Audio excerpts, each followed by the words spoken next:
Sí, Ok, bueno, atrás, por favor. Bueno, pues somos el equipo 4 y vamos a hablar del tema manejo de riesgo y enfermedad renal crónica en diabetes mellitus tipo 2. Siguiente, por favor.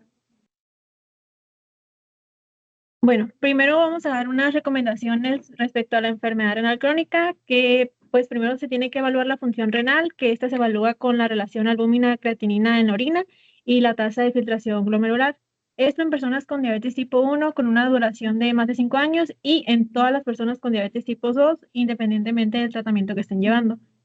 Y en en personas con ya enfermedad renal crónica establecida, se debe controlar la albúmina urinaria y la tasa de filtración glomerular de 1 a 4 veces al año, dependiendo el estadio de la enfermedad renal.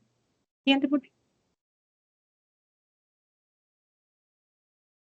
Bueno, pasando a recomendaciones en tratamiento, primero es que tenemos que monitorizar al paciente respecto a la glucosa y la presión arterial. Tenemos que optimizar el manejo de la glucosa para reducir el riesgo o retardar la progresión de la enfermedad renal crónica. Y respecto a la presión, tenemos que mantenerla en un objetivo que sería menor de 130 a 80 milímetros de mercurio. Y también reducir la variabilidad de la presión arterial para reducir el riesgo de progresión de la enfermedad renal crónica y reducir asimismo también el riesgo cardiovascular. Siguiente. Ujú. Gracias. Bueno, en personas no embarazadas con que tengan diabetes e hipertensión, se recomienda un YECA o un ARA2 si hay albuminuria moderada y se recomienda también si hay albuminuria severa y o tasa de filtración glomerular menor a 60 y esto a la dosis máxima tolerada. En la guía de práctica clínica también mencionaba que de preferencia el ARA2, pero se puede utilizar cualquiera de los dos y pues todo esto igual para prevenir la progresión de la enfermedad. También se debe monitorizar la creatinina sérica y el potasio al usar YECA o ARA2 o antagonistas del receptor del mineralocorticoide, ya que pueden aumentar estas cifras, o en el caso de los diuréticos que pueden generar hipopotasemia. Esto se debe monitorizar en visitas rutinarias y de 7 a 14 días después de iniciar o ajustar la dosis. ¿Entiende por qué?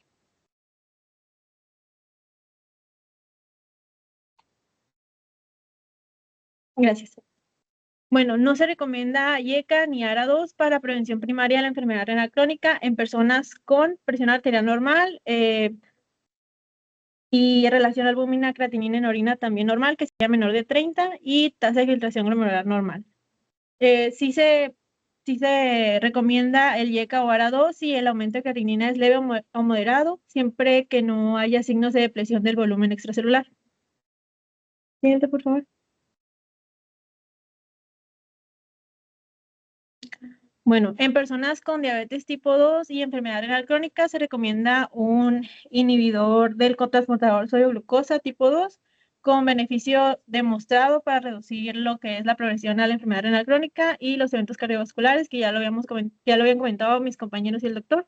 Esto en individuos con tasa de filtración glomerular mayor a 20. También para disminuir el riesgo cardiovascular y la progresión de la enfermedad de la enfermedad renal crónica en diabetes tipo 2 se recomienda el uso de agonistas de GLP-1, que también lo comentaban, y para prevenir eventos cardiovasculares y la progresión de la enfermedad, también en pacientes con albuminuria se recomienda antagonistas del receptor de mineralocorticoide no esteroideo. Siguiente, por favor.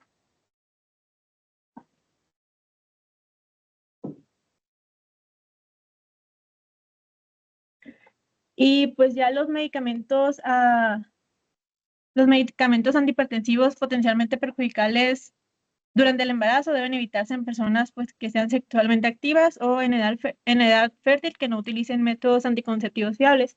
Los que están contraindicados pues, son principalmente los YECAS y los ARAS, y los que se pueden usar pueden ser el nifedipino, metildopa, la betalol, entre otros.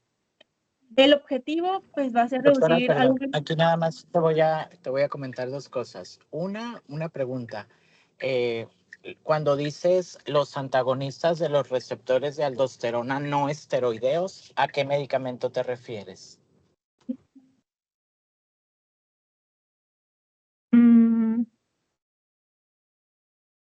al... No sé, la verdad. equipo.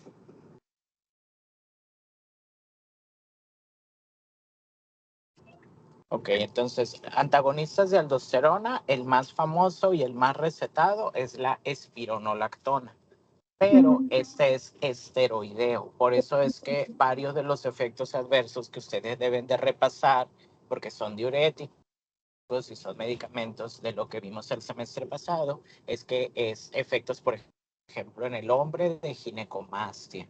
Entonces, que eso a veces limita su uso. Entonces, los nuevos, como la finerenona, son medicamentos antagonistas de los receptores de aldosterona no esteroideos y suelen tener menos efectos adversos y son los que actualmente han demostrado que tienen mayor efecto en la protección renal. Por eso es que la guía hace hincapié en que sea un no esteroideo, enfocándose en el que ahorita tenemos en el mercado, que es la finerenona. ¿Ok? No la espironolactona. La espironolactona sí estaría indicado si no tuvieras disponible la finerenona. Y la otra, si le das tratamiento con IECA o ARA2 a una paciente que se embaraza, ¿qué riesgos tiene el bebé? Porque estás comentando que puede ser riesgoso para una paciente en edad fértil o que se embarace y lo debemos de suspender. ¿Qué le pasaría al bebé? Vi que había riesgo de malformaciones renales fetales y muerte fetal, la más grave. Muy bien, sí, entonces principalmente lo más frecuente es alteraciones de la vía urinaria o del riñón. Entonces los pacientes pueden tener hipoplasias, pueden tener malformaciones de la vía urinaria y eso obviamente sobre todo si se da en el primer trimestre del embarazo. Por eso es que tienen que tener mucho cuidado en sus pacientes mujeres jóvenes que estén con hipertensión tomando IECAS o ARA2. Entonces se les tiene que explicar que es un medicamento teratogénico y que deben de tener un método anticonceptivo altamente efectivo. En esas pacientes no es recomendable que se cuiden con condón, que se cuiden con el ritmo. Esas pacientes deben utilizar un tratamiento más definitivo si es posible, obviamente a decisión de la paciente, pero deben de proponerle un dispositivo intrauterino, un implante subdérmico, deben proponerle el dispositivo intrauterino de cobre, por ejemplo, hay el de plata ya actualmente. Ese es un tema que más adelante van a ustedes ver a más detalle en ginecología. Nos adentramos un poquito en el módulo pasado en la cuestión de fármacos, pero también pensar en algo no farmacológico, porque obviamente recordemos que estrógenos y progesterona también pueden tener un efecto negativo en el riesgo cardiovascular del paciente. Ok, muy bien, doctores, pueden continuar. Gracias.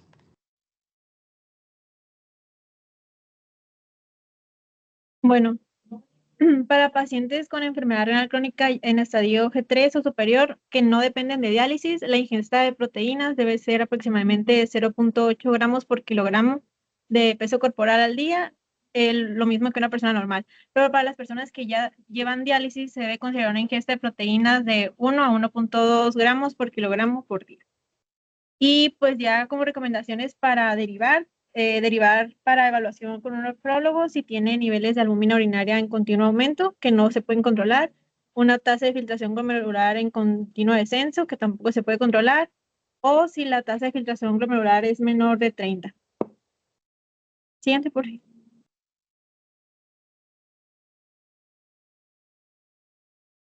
Y pues también derivar en caso de incertidumbre sobre la etiología de la enfermedad renal, problemas de manejo difíciles, como les comentaba, que no se pueden controlar, o la enfermedad renal de rápida progresión. Siguiente, por favor.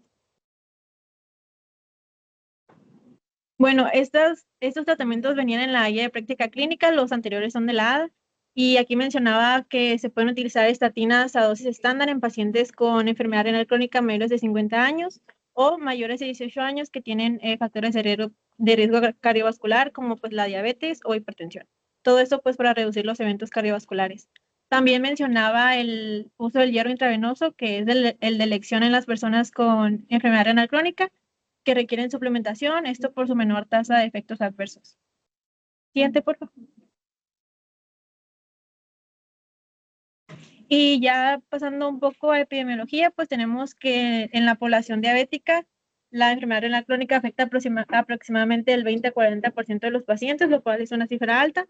En la tipo 1 suele aparecer entre 5 y 15 años después del diagnóstico, y en la tipo 2 puede detectarse desde el inicio. La enfermedad renal crónica puede progresar a enfermedad renal terminal, que es cuando ya se requiere diálisis o incluso un trasplante. Y la coexistencia de enfermedad renal crónica en diabéticos pues es un gran factor de riesgo para el aumento de riesgo cardiovascular.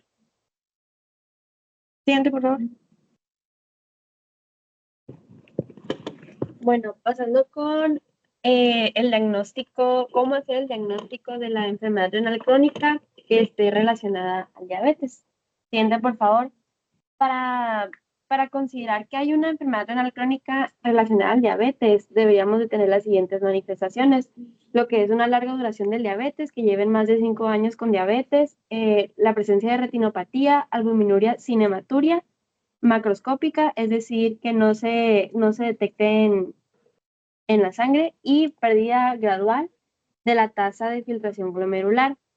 Cabe aclarar que el punto aquí va a ser la retinopatía, como que el punto clave, porque no existen casos de diabetes tipo 1 en los que no exista retinopatía, pero en la diabetes tipo 2 sí hay casos en los que no se presenta la retinopatía, por lo que es necesario realizar una biopsia renal para confirmar la presencia de enfermedad renal crónica relacionada con la diabetes.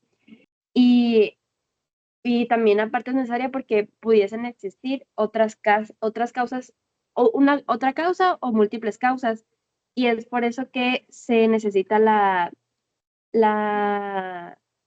biopsia renal para, si sabemos que no es relacionada a la diabetes, saber cuáles son las otras causas para pues tratar al paciente. Y en este caso se derivaría a los pacientes al nefrólogo, perdón.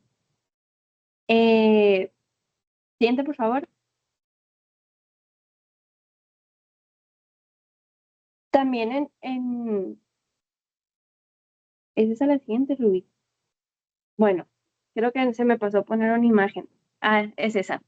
En las razones para considerar que la enfermedad renal crónica no está relacionada con la diabetes, pues tendríamos los siguientes criterios, que son más que nada como la viceversa de los que les comenté ahorita, que sería una duración menor de 5 años en la diabetes tipo 1, un seguimiento urinario activo que contenga glóbulos rojos o cilindros celulares, también la glucemia crónica bien controlada, una tasa de filtración glomerular que disminuya rápidamente, y también un nivel de relación albúmina-creatinina en la orina que esté también con una rápida disminución, un rápido aumento, y que no exista la retinopatía en personas con diabetes tipo 1.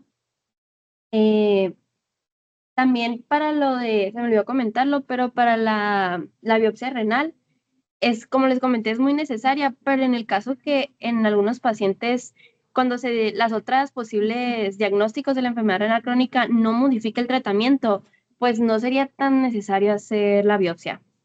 Pero fuera de, si se tendría que cambiar el medicamento, pues ahí sí es necesario hacerlo. Siguiente, por favor. Entonces, siguiente, por favor. Vamos a pasar con la estadificación de la enfermedad renal crónica, que para esto actualmente se tiene que cuantificar la albuminuria y la tasa de filtración glomerular anualmente, más que nada para guiar la decisión de los tratamientos. También se necesita la cuantificación de los niveles de la tasa de filtración glomerular para modificar las dosis de medicamentos o restringir su uso, y la de la albuminuria para la elección de los medicamentos antihipertensivos y la reducción de la glucosa. Siguiente, por favor. Entonces, para esto, la ADA nos comparte esta imagen, esta tabla que nos puede ayudar a estadificar la enfermedad renal. Y pues por un lado podemos ver lo que es la tasa de filtración glomerular, y arriba lo que es la albuminuria, y ahí se ven los grados y nos comparten relacionándolos cómo están, ¿no? Por ejemplo, con un G1 o G2 y una albuminuria normal o poquito elevada, sería verde, o sea, no hay tanta posibilidad de que haya una enfermedad renal crónica, y para esto no se ocupa un tratamiento más leve. Y ya cuando hay G3A y G3B y, por ejemplo, pues una albuminuria normal, pues ya el riesgo es moderado, ¿no?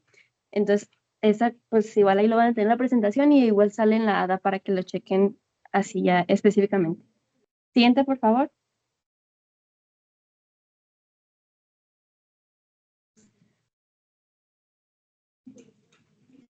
Siguiente, por favor. Ah, bueno, creo que se movió. Bueno, para la lesión renal aguda, hay factores de riesgo porque ya los pacientes pues pueden presentar esta lesión renal y esta se diagnostica por el aumento de la creatina sérica durante un corto periodo de tiempo, que pues a la vez se refleja con una disminución rápida de la tasa de filtración glomerular.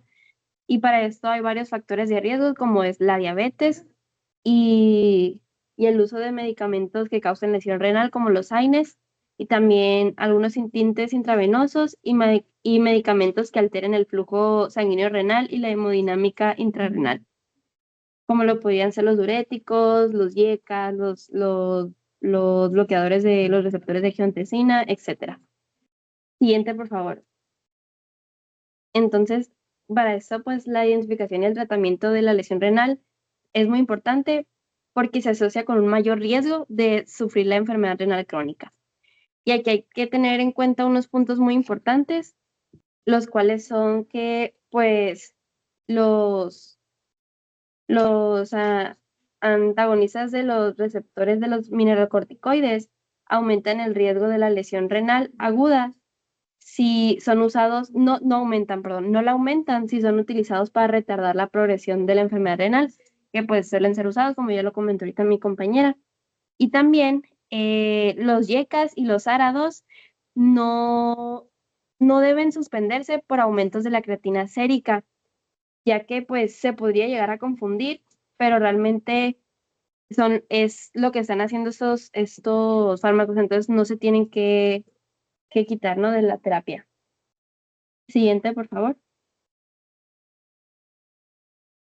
Y ya pasando con la vigilancia de estas dos posibles enfermedades que pueden sufrir los pacientes con diabetes, hay que controlar a los pacientes, se les debe controlar el potasio sérico en personas tratadas con diuréticos y también se les debe medir periódicamente a los pacientes que tengan una tasa de filtración glomerular menor de 60 y que reciben los YECAs, los ARA y los ARM, ¿no?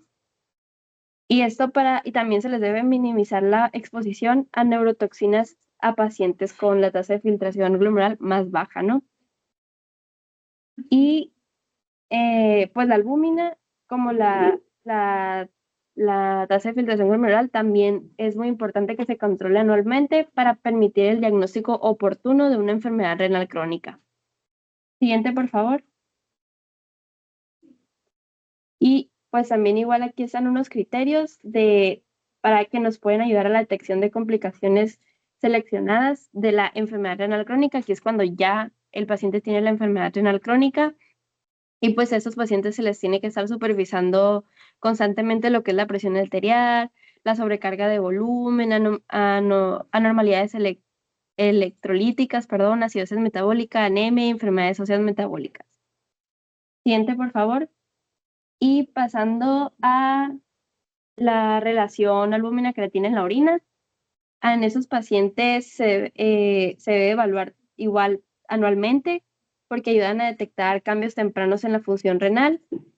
Y aquí estos nos ayudan a detectarlo mucho antes de que haya cambios en la tasa de filtración glomerular y también nos ayuda a ver la respuesta que están teniendo los pacientes a la terapia de los YECAs y los ARA2. Siguiente.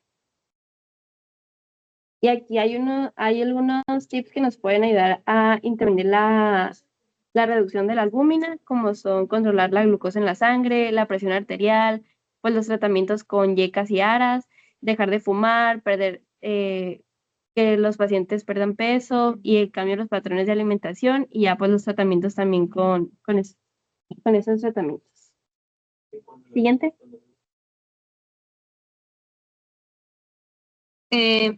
Ahora les voy a hablar sobre las intervenciones que en este caso recomienda la ADA.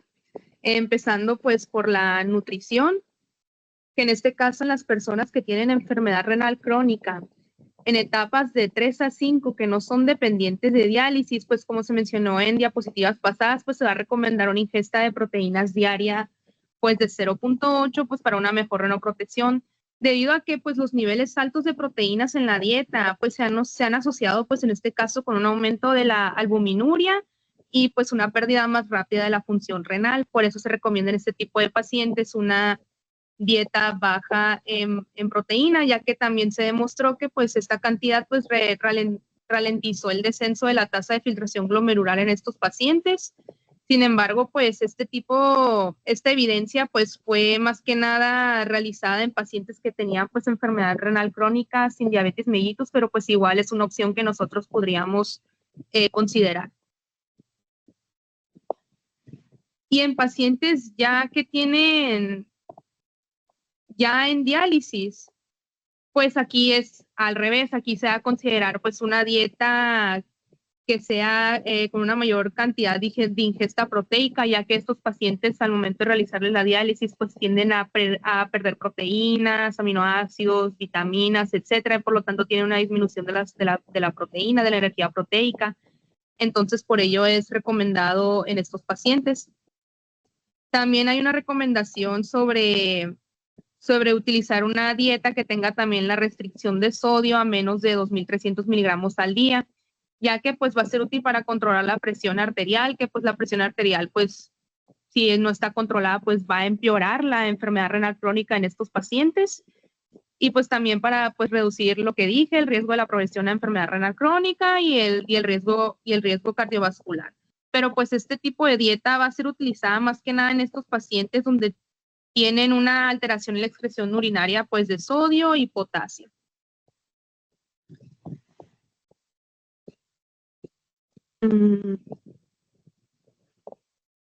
En cuanto a los objetivos de la glucosa, pues en pacientes con diabetes mellitus 2, pues se ha demostrado que el control de la glucosa pues va a retrasar pues la aparición y la progresión de enfermedad renal crónica en este caso de que ellos no lo tengan. Sin embargo, hay que tener en cuenta que en los pacientes que ya tienen una enfermedad renal establecida, o sea, diagnosticada, y además la diabetes mellitus, entonces pues se van a afectar nuestros objetivos del control de la glucosa, van a haber mayor riesgo, entonces se recomienda en este caso que se elevemos los objetivos de la hemoglobina glucosilada con un tratamiento menos intensivo.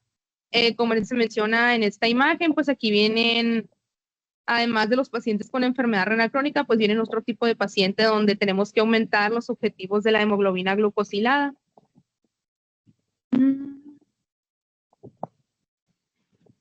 En cuanto a la presión arterial y el uso de IECAS y ARA2, pues como mencioné anteriormente, pues la hipertensión arterial, pues lo único que va a hacer si no la mantenemos controlada en caso de que en los pacientes que tengan hipertensión arterial o etcétera, en este caso pues hay que controlarla porque si no pues nos va a afectar o va a progresar más rápidamente a enfermedad renal crónica. Entonces, en la guía se menciona que el uso de ARA2 e IECAS es uno de los pilares fundamentales, en este caso, pues para pacientes con enfermedad renal crónica que tengan albuminuria, y en pacientes con hipertensión arterial que tengan o no enfermedad renal crónica. ¿En qué nos va a beneficiar el uso de este tipo de medicamentos en la terapia antihipertensiva? Pues va a reducir el riesgo de albuminuria, pues en los pacientes con enfermedad renal crónica con albuminuria, evidentemente, y en los pacientes que tengan diabetes mellitus 2 y enfermedad renal crónica, pues va a reducir el riesgo de la progresión a enfermedad renal terminal. Cuando estemos utilizando este tipo de terapia antihipertensiva, la guía nos recomienda mantener una presión arterial menor a 130/80, pues para igual lo mismo, retrasar la progresión de la enfermedad renal crónica y reducir el riesgo de EBC. Aquí les traigo unos ejemplos pues de los ARA2, los sartán y pues de los IECAS, el captopril.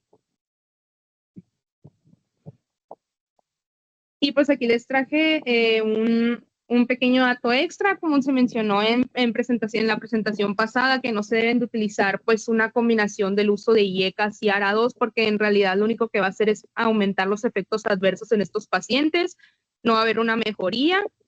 Y también pues el uso de IECAS y ARA2 en pacientes que no tienen ni diabetes ni hipertensión arterial, nomás para prevenir el desarrollo de una glomerulopatía, pues en realidad no es beneficioso y de todas maneras no previno que desarrollaran esta enfermedad, que desarrollaran alguna glomerulopatía, perdón.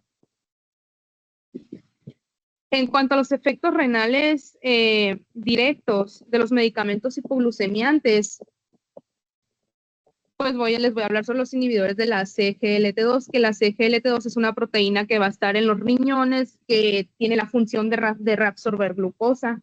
Entonces, lo que tienen estos medicamentos, pues como dice aquí, van a inhibir esta proteína, entonces van a tener el beneficio que va a aumentar la excreción renal de glucosa en los pacientes pues con diabetes, ¿no? Sin embargo, también se encontró que tienen efectos renoprotectores como reducir la presión arterial, la presión intraglomerular y la albuminuria por mecanismos que pues van a estar independientes de la glucemia. También tienen como característica que van a reducir el estrés oxidativo en el riñón y van a atenuar los aumentos del angiotensinógeno, perdón. Y aquí les traigo un ejemplo de un inhibidor del CGLT2, que es la dapagliflozina, perdón.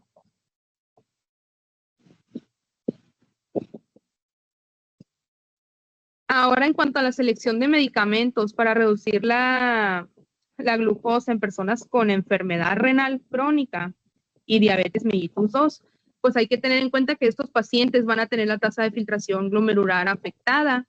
Entonces, pues evidentemente en estas consideraciones especiales lo que tenemos que hacer es modificar la dosis del medicamento y además hay que tener en cuenta que no podemos usar cualquier medicamento para tratar pues la glucosa en estos pacientes con enfermedad renal crónica, pues ya que tienen una tasa de filtración glomerular reducida.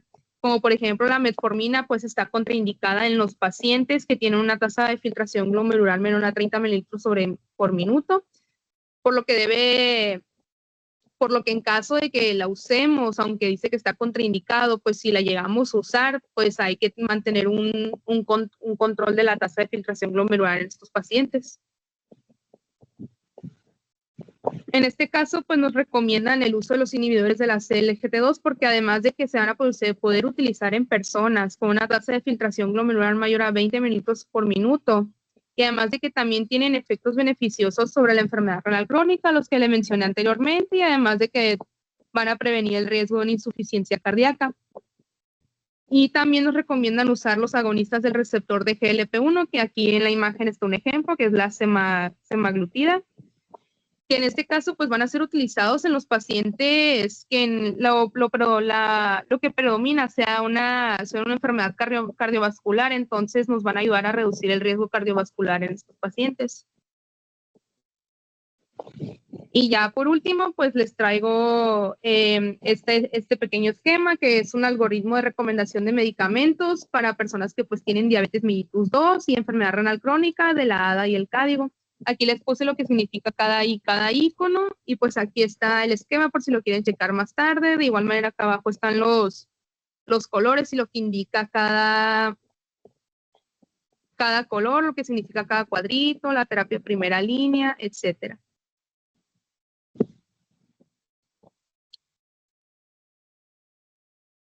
Pues ahora, pues continuando con el tema, basado en estudios presentados en la ADA, que pues me salté los nombres porque pues eran varios y creo que lo importante pues es la información que revelaron estos estudios. Se nos menciona que la empagliflozina redujo el 39% del riesgo de nefropatía incidente o de progresión y en un 44% el riesgo de duplicación de creatinina sérica en pacientes con tasa de filtrado glomerular igual o menor a 45. La conagliflozina disminuyó también la progresión de albuminuria y el riesgo de deterioro de la tasa de filtrado glomerular, además de la enfermedad renal terminal y la muerte por esta. La liraglutida redujo un 22% el riesgo de nefropatía nueva o de progresión y la semaglutida disminuyó el riesgo de nefropatía nueva o de progresión. Siguiente.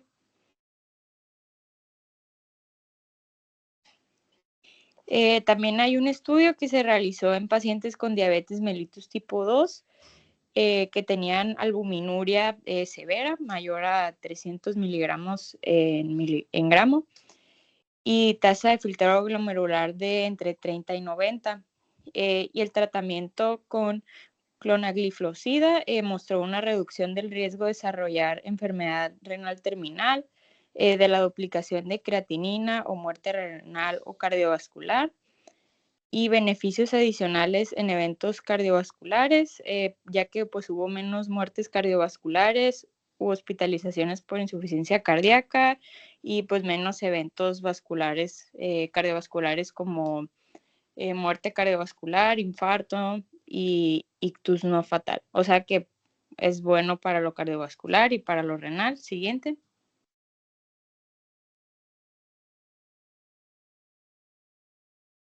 La dapaglifosida en personas con enfermedad renal crónica con o sin diabetes mellitus tipo 2 obtuvieron los siguientes resultados en otro estudio, que es una reducción en el riesgo de declive sostenido en igual o mayor al 50% de tasa filtrado glomerular en la enfermedad renal terminal o muerte renal o cardiovascular.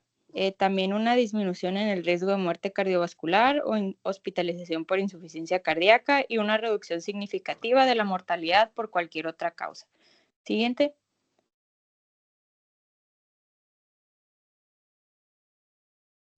La dapaglifosida en personas con enfermedad renal crónica. No, esta está repetida.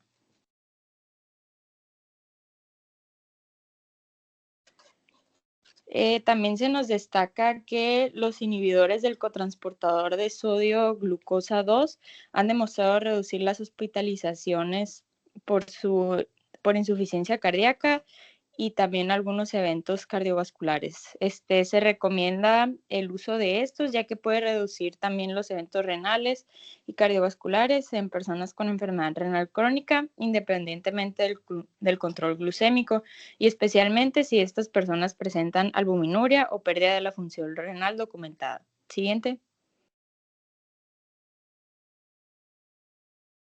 También otro estudio evaluó los efectos renoprotectores de la semaglutida en personas con enfermedad crónica y diabetes mellitus tipo 2.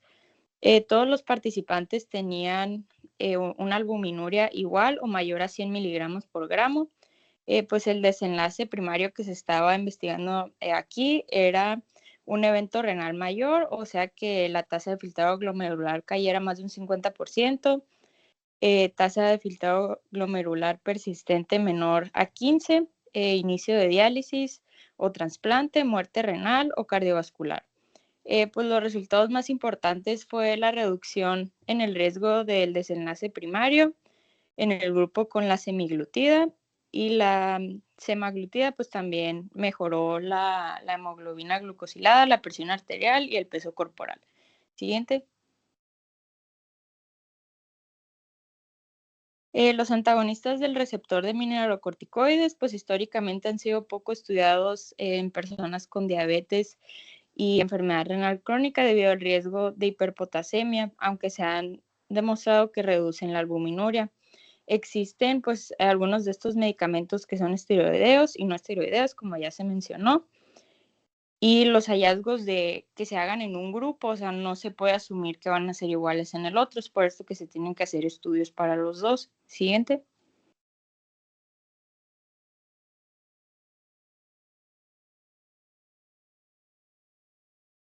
Un ensayo evaluó el estudio de la finerenona, que pues este es un no esteroideo en pacientes con enfermedad renal crónica y diabetes tipo 2, y concluyó que esta redujo significativamente la aparición de insuficiencia renal, la disminución sostenida de la tasa de filtrado glomerular igual o mayor a 40 o muerte renal, y la muerte cardiovascular o eventos cardiovasculares no fatales. También pues se demostró que la hiperpotasemia no causó la interrupción del tratamiento, y pues tampoco hubo muertes relacionadas a esto en el estudio. Siguiente. Pues ahora, pues ya lo mencionaron un poquito, pero siguiente, ¿cuándo deberíamos de considerar derivar al nefrólogo? Pues cuando hay un aumento progresivo de la albuminuria o descenso continuo de la estimación del filtrado glomerular. También cuando hay dudas diagnósticas sobre la causa de la enfermedad renal, cuando hay una enfermedad renal crónica avanzada, para discutir la terapia de reemplazo renal ante la enfermedad renal terminal, ya que esta puede reducir costos, mejorar la calidad del cuidado y retrasar la necesidad de diálisis. Siguiente. También pues cuando son pacientes con manejo complicado, como lo pueden ser pacientes con anemia, hiperparatiroidismo secundario, aumento de albuminuria pese al buen control de la presión arterial, enfermedad ósea metabólica, hipertensión resistente o trastornos electrolíticos. Siguiente. Y pues ya, muchas gracias.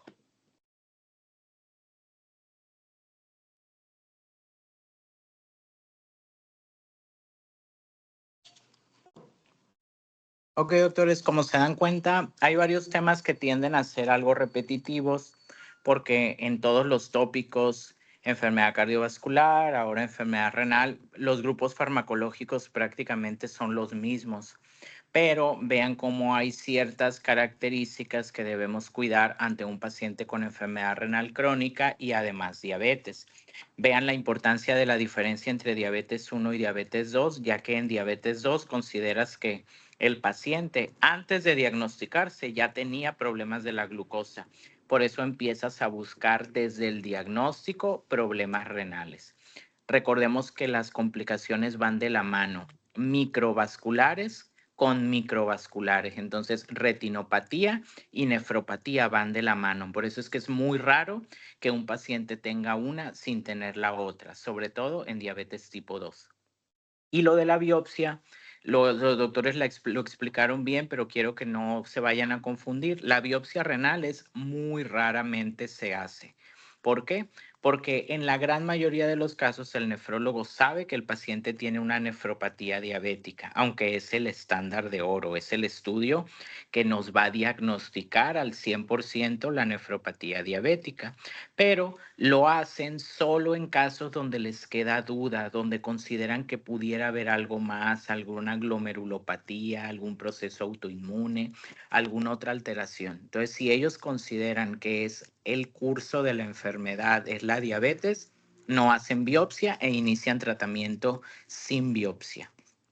Y el otro punto es que vean cómo los nuevos medicamentos, volvemos a los antagonistas de aldosterona no esteroideos, a los ISGLT2, a los agonistas de GLP-1, son las nuevas opciones de tratamiento. Lo otro es lo importante que es el papel del IECA y del ARA2 en la progresión de la enfermedad renal en un paciente que ya tiene diabetes y que tiene alto riesgo, pero como vieron, en un paciente que no es diabético, que no tiene este riesgo, ahí no va a disminuir la probabilidad de enfermedad renal. No quiere decir que no se puedan utilizar, los podemos utilizar también como antihipertensivos, pero su objetivo no va a ser evitar el daño renal en esos pacientes.